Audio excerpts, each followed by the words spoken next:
fosters family contracts. Relatives of PNM General Secretary awarded $15.6 million in HDC contracts before April 28 general elections by senior investigative journalist Joshua C. Mungle. Two companies led by the wife and daughter of People's National Movement, PNM General Secretary Foster Cummings, were awarded $15.6 million in Housing Development Corporation, HDC, contract extensions just before the 2025 general elections, HDC documents show. The documents, examining the validity of contract extensions awarded between October 2024 and May 2025, show that Pikel Services Limited and Rivulet Investment Group Limited received 6 extensions for waste removal at several HDC sites. All contracts were ordered on April 16, 12 days before the April 28 general elections. Pikel Services Limited's directors, per company registry documents, are Juliet, Abiola, Chantal, and Annika Cummings. Juliet Cummings is the wife of the opposition senator, while Abiola Cummings is his daughter. Guardian Media was unable to identify the relationship of the other two people to Cummings. Pikel Services Limited received 5 contract extensions valued at $13.2 million, all for waste removal. Cummings did not answer Guardian Media's questions about whether he felt there was a conflict of interest in companies linked to him benefiting from millions in taxpayers' dollars while he was a sitting government minister. Neither did he answer whether, as General Secretary of the PNM, he would be okay if the United National Congress government did the same. Instead, he told Guardian Media's investigations desk that all is above board. Both companies mentioned have been doing business with the government for years, certainly predating my cabinet and parliamentary appointments. Tendering procedures are presided over by the board and management of the HDC, and one expects that all legal requirements are adhered to in the award of every HDC contract, including those you have highlighted, which appear to be extensions of existing contracts, he said. According to Guardian Media's research, Pikel received HDC contracts as far back as under the People's Partnership Government, which served between 2010 and 2015. Additionally, both Pikel and Rivulet Investment have provided services for the National Maintenance Training and Security Company, MTS, since 2019. The documents were first posted online by communications professional and journalist Ken Ali. Contracts. Pikel Services Limited's HDC waste removal contracts. 1. $1,012,500. Waste disposal at Edinburgh South HDC. 2. $2,128,140. Waste disposal at Edinburgh South HDC. 3. $2,509,920. Waste disposal at Lisa's Gardens and Embikadir HDC. 4. $2,438,100. Waste disposal at Maloney Gardens HDC. 5. $2,438,100. Waste disposal at Roystonia HDC, Couva North. According to company registry documents, the listed directors of Rivulet Investment Group Limited are also Juliet and Abiola Cummings. The company received 1 contract for waste removal. A Rivulet Investment Group Limited's HDC waste removal contract. 1. $2,414,475. Waste disposal at Buenintento Phase 1 at Glenroy, HDC.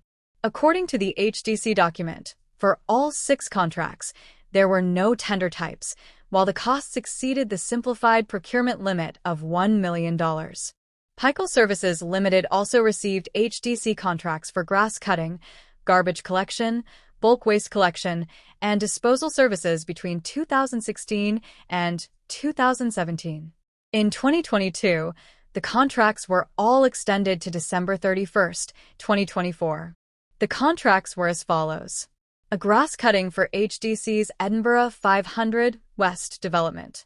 A grass cutting for HDC's Couva Exchange empty lots. Garbage collection at HDC's Edinburgh South housing development. Garbage collection contract for Block 38 to 43, Edinburgh South. Bulk waste collection and disposal services at HDC's 500 housing development, Lisa's Gardens and Embikadir development. Integrity Commission. In keeping with the Integrity in Public Life Act, since coming into office, Cummings has declared his assets. His properties increased over the years, beginning in 2018/2019, when he declared 9 properties. In 2020, he declared 2 more properties and 12 properties in 2021. Those properties include land in Fabian Street, Gasparillo, Gurahood Trace, Chase Village, Chaguanas, Lighthouse Avenue, Signal Hill, Tobago, Exchange Estate, Couva Indian Trail, Couva, Lisa's Gardens Housing Project, Couva, and Sherwood Park, Carnby, Tobago. He also has land and building in Southern Main Road, Couva, Anissa Street, Point Lises, Rollins Avenue, Gasparillo, Balasier Avenue, Lisa's Gardens, Couva. According to the Integrity Commission, as of November 2024, Cummings, a former Minister of Youth Development and National Service, failed to initially declare his income, assets and liabilities, and registrable interests for 2023. Persons in public life are required to file in accordance with Sections 11(1) and 14(1) of the Integrity in Public Life Act. The Act states that any person who fails to file a declaration commits an offense and, upon prosecution, is liable on summary conviction to a fine of $250,000 and to imprisonment for a term of 10 years. Additionally, a person who fails to file a declaration of income, assets and liabilities and statement of registrable interests in the particular timeframe without submitting legitimate reasons to the Commission in writing will have this information and his/her name published in the Gazette and in at least one daily newspaper. Cummings' name was gazetted on November 19, 2024. However, the former minister said he is up to date with all his submissions. As is my usual practice, all documents required to be filed with the Integrity Commission have been duly submitted, he said. According to a Freedom of Information Act request document, Foster Cummings recused himself from the cabinet twice between September 2015 and April 2023, once in 2020 and once in 2022. None of the recusals were related to HDC. On April 22, 2021, Cummings recused himself from a cabinet meeting discussing the issuance of a government-guaranteed loan on behalf of Rural Development Company, RDC, to meet expenditure for critical projects for fiscal 2020/2021 and to fulfill payment obligations to contractors. On January 19, 2022, he recused himself from the submission of the first progress report from the consultant engaged by the Agriculture Ministry for the purpose of finalizing the various elements of making agriculture a tax-free sector. According to Cummings, however, there was no need to recuse himself. Matters relating to HDC's tendering for waste disposal contracts are not dealt with by Cabinet. Therefore, the issue of my recusal does not arise, he said. Controversy in public life. Cummings has faced controversy since being appointed as a minister in August 2020. Shortly after his appointment, a story broke that he was prevented from doing his master's degree at the University of the West Indies, UWI, because of plagiarism. In a statement, he said a mistake was made and a lesson was learnt. The cycle of resilience, mistake made, lessons learnt, future success accomplished, is the principle I hold out to every young person as an invaluable life asset, critical for personal development and advancement. Don't let your mistakes win. Learn your lessons and move on up with humility and persistence, he said. He has also been the subject of a police investigation. In October 2021, the TTPS applied for production orders for information from several financial entities as they probed payments to companies formerly linked to the minister. Cummings's attorneys objected to the police's application and suspended the production orders. In May 2022, former Acting Police Commissioner McDonald Jacobs said investigations were ongoing. At a media briefing a month later, Acting SNR subassigned to the Anti-Corruption Investigation Bureau, ACIB, Derek Walker said investigations into Cummings can take from a day to 10 years, depending on what was unearthed. That month, former opposition Senator Jayanti Luch-Medial revealed the contents of the report, alleging that Cummings' contracts with the HDC were used to conduct unscrupulous business. Cummings' attorney, in a legal letter, said the former minister provided information and evidence to refute all the allegations. In May 2023, in a letter to Police Commissioner Erla Harewood Christopher dated May 3, Cummings' attorneys, led by Ramesh Lawrence Maharaj, SC, asked that the TTPS publicly clear Cummings' name. In an interview with Guardian Media earlier this year, Cummings was asked about the allegations and his controversial decision to sue the state over the leaked special branch report. He said his rights were infringed. The PNM General Secretary sued both Luch Medial and the state for the leaked report. The case against the state was filed last June. Cummings' lawyers claimed the TTPS was responsible for the disclosure of the report. The claimant avers, and will invite the court to so find, that servants and/or agents employed by the state and whom the defendant represents were responsible, whether directly or indirectly, for the unauthorized disclosure and dissemination of the Special Branch Note and Memorandum. The Special Branch Note and Memorandum is self-evidently private, confidential, and secret, and at all material times, the claimant had a reasonable expectation that the fact of and the contents of the Special Branch Note and Memorandum were and would remain private, confidential, and secret, his lawyers said. Both cases are expected to go to trial before High Court Judge Nadia Kangala this year. Cummings first entered Parliament as a temporary senator in 2008. In 2011, he served as an opposition senator for 3 years before being reappointed senator in 2015. In August 2020, he received his first ministerial appointment as a minister in the Ministry of Works and Transport. Cummings was then assigned, in April 2021, as the Minister of Youth Development and National Service. The former La Horquetta/Talpero MP lost his seat in the general elections to PNM's former constituency chairman, Philip Watts.